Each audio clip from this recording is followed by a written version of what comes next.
Salut tout le monde, on se retrouve aujourd'hui pour une nouvelle vidéo, nouvelle méta, avec comme thème le body lock, le tripod et le high body lock. Donc en soi, le body lock existe en compétition déjà depuis pas mal d'années, mais le tripod et le high body lock c'est beaucoup plus récent. En tout cas, tous ces passages de garde ont montré une grande efficacité en compétition. Personnellement, ça fait vraiment partie des passages de garde que je préfère utiliser, surtout pour passer par l'intérieur. Et dans cette vidéo, le but, ça va être de voir ensemble les avantages et défauts ainsi que les différences de ces différents passages de garde.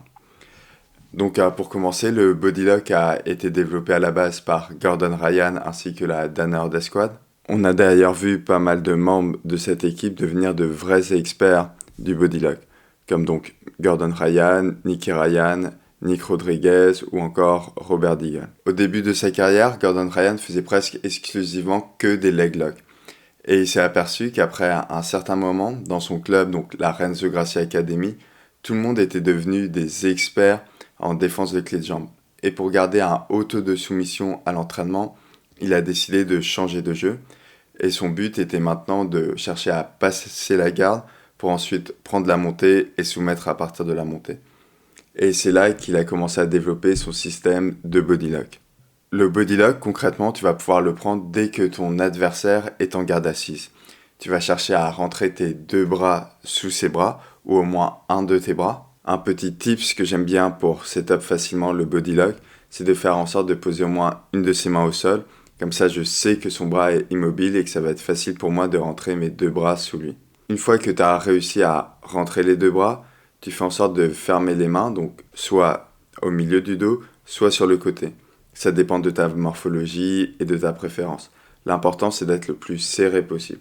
Par contre, attention, quand tu rentres, évite de tomber dans sa garde fermée, ça serait vraiment le pire scénario. Ce que tu veux, c'est arriver dans sa butterfly ou encore mieux, sa demi-butterfly. De là, très important, tu fais en sorte de coller ta tête à ton adversaire et tu ramènes ses talons à ses fesses. Et à partir de là, tu es dans une position vraiment safe où ça va être dur pour ton adversaire de te renverser. Pour finir le passage de garde, tu as plusieurs options. Tu peux soit absorber une jambe pour aller en demi-garde puis passer. Tu peux également utiliser ce qu'on appelle un hip switch. J'ai fait une vidéo là-dessus sur mon Instagram, je te mets le lien en description. Ou tu peux passer façon Nick Rodriguez avec ce qu'on appelle le double shin body lock. Dans tous les cas, c'est un passage de garde en pression où tu vas chercher à prendre ton temps. Ton adversaire va alors se fatiguer en cherchant à défendre, alors que toi, au final, tu te fatigues vraiment pas beaucoup dans cette position. Le body lock présente vraiment de nombreux avantages. Le premier, selon moi, et c'est un des plus importants, c'est que c'est un passage de garde vraiment safe, où si tu le fais bien, tu prends pas de grands risques. Ton partenaire peut pas te renverser, et en plus, ça va être dur pour lui de chercher à prendre des leg locks ou attaquer le haut du corps. Ensuite, un des gros avantages, c'est que c'est assez facile à prendre. Et ça ne demande pas de qualité physique particulière pour prendre le body lock. T'as pas besoin d'être rapide en soi, t'as pas besoin d'être fort physiquement, et quel que soit ton gabarit, tu peux le faire. Ça fonctionne également contre tout type de gabarit. Donc que ton partenaire ait des longues jambes, des petites jambes, qui soient souples ou pas souples, ça peut fonctionner contre lui, il n'y aura aucun problème là-dessus. C'est un passage de garde qui en plus peut être enchaîné très rapidement après une projection par exemple, comme l'a fait Nick Rodriguez, ou après un wrestle up ou une phase de scramble. Et surtout, comme je l'ai déjà dit, c'est un passage de garde qui va vraiment épuiser et fatiguer ton adversaire, alors que finalement pour toi ça va pas être un passage de garde très fatigant. Par contre attention, le body lock a selon moi un gros défaut, c'est que une fois qu'on est passé en contrôle en croix en utilisant le body lock, vu qu'on a nos mains placées assez bas au niveau de la taille ou au niveau des hanches derrière le dos, il est parfois assez compliqué de bien stabiliser le contrôle en croix ou de chercher ensuite une soumission à partir de cette position. Et c'est pour ça que dans de nombreux cas, le tripod va être plus intéressant à utiliser. Donc le tripod, c'est un passage de garde qui a été vraiment popularisé par Joseph Chen. Il avait surpris tout le monde en passant la garde de compétiteurs vraiment très aguerris. Et pour moi, le moment où il a vraiment choqué, c'est quand il a passé la garde de Langaker en utilisant justement le tripod. Joseph a expliqué lui-même qu'il s'est largement inspiré de Sean Williams pour développer son système de tripod. Gordon Ryan utilisait également le tripod, notamment quand il avait du mal à se débarrasser des crochets de son adversaire à partir de son body lock. Mais pour moi, c'est vraiment Joseph qui a réussi à populariser et à créer un véritable système autour du tripod. La différence entre le tripod et un body lock classique, c'est que tu vas pas avoir besoin de fermer tes mains et tes mains seront placées beaucoup plus haut.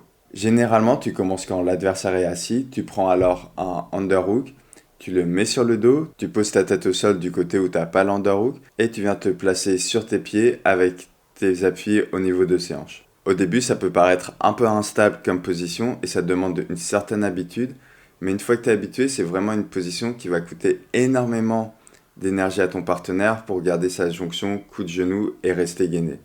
Alors que toi, comme avec le body lock, tu vas pas beaucoup te fatiguer vu que tu vas juste peser sur ton adversaire. Et quand l'ouverture se présente, tu vas pouvoir passer soit au-dessus de ses jambes, soit faire un knee slice, ou si ton adversaire fait l'erreur et cherche à tendre ses jambes, tu vas juste pouvoir passer directement en montée.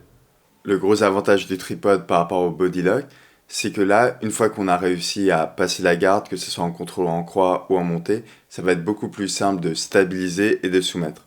Tout simplement parce qu'on passe dans une position où on est déjà chest to chest contre son partenaire avec déjà un underhook. Donc ça va être assez simple, une fois qu'on a passé la garde, de chercher à prendre des soumissions ou juste de stabiliser. Par contre, le défaut du tripod, c'est qu'en soi, ça demande d'avoir quand même une bonne stabilité ainsi qu'une bonne mobilité de hanche, ce qui n'est pas évident pour tout le monde. Et passons maintenant au troisième passage de garde, qui est ce qu'on appelle le high body lock. Donc le high body lock, pour l'instant, c'est pas encore très connu. On l'a pas vu énormément de fois en compétition. Mais en gros, c'est un peu l'hybride entre le tripod et le body lock. Ça a été développé par Dima Murovani, un jeune coach qui a percé récemment. Certains le considèrent déjà comme le Danaher européen. Il avait notamment coaché l'AB Team pour leur camp juste avant le CGI 1 et la DCC. Joseph Chen a d'ailleurs utilisé le high body lock pour passer la garde de Andy Varela lors du CGI 1. L'entrée, c'est un peu comme le tripod. Tu prends un underhook, mais cette fois, tu vas refermer les mains derrière le dos de ton adversaire. Ça met alors vraiment une grosse pression sur la colonne vertébrale. C'est ce que Dima appelle un unfair advantage, donc un avantage injuste. Donc je te préviens tout de suite, tes partenaires d'entraînement vont vraiment pas aimer ce passage de garde, parce qu'en soi, c'est vraiment pas agréable pour le dos de tes partenaires. À partir de ce moment-là, tu as plusieurs possibilités. Encore une fois, comme sur le tripod, tu vas pouvoir passer au-dessus des jambes ou par exemple chercher à faire un knee slice. D'ailleurs, si ça t'intéresse, j'ai également fait une vidéo Instagram sur le high body lock. Je te laisse le lien en description. Et donc les avantages du high body lock, c'est qu'en soi, tu as la même stabilité que sur un body lock classique. Ça te permet également de stabiliser, un peu comme pour le tripod, plus facilement ton passage de garde, vu que tu passes déjà avec une position chest to chest et au moins un underhook. Et en plus, c'est très désagréable pour ton adversaire de se mettre complètement à plat dos, vu que tu as les mains qui sont fermées derrière sa colonne vertébrale. Par contre, le petit défaut en soi, c'est que à partir du high body lock, tu as moins de mobilité que sur le tripod. Donc, tu perds en mobilité, mais tu gagnes en contrôle. Donc, c'est à toi de choisir ce que tu préfères comme type de passage de garde. Donc voilà, pour finir, ces trois passages de garde ont tous leurs avantages et leurs inconvénients. Mais personnellement, je trouve que ces trois passages de garde sont tous vraiment très efficaces. En tout cas, si tu as jamais utilisé aucun de ces passages de garde, je t'invite à commencer par essayer tout d'abord le body lock, parce que c'est le plus simple à apprendre. Et ensuite, une fois que c'est bien maîtrisé, essayer de faire les autres passages de garde. En tout cas, si la vidéo t'a plu, n'hésite pas à liker et à t'abonner à la chaîne.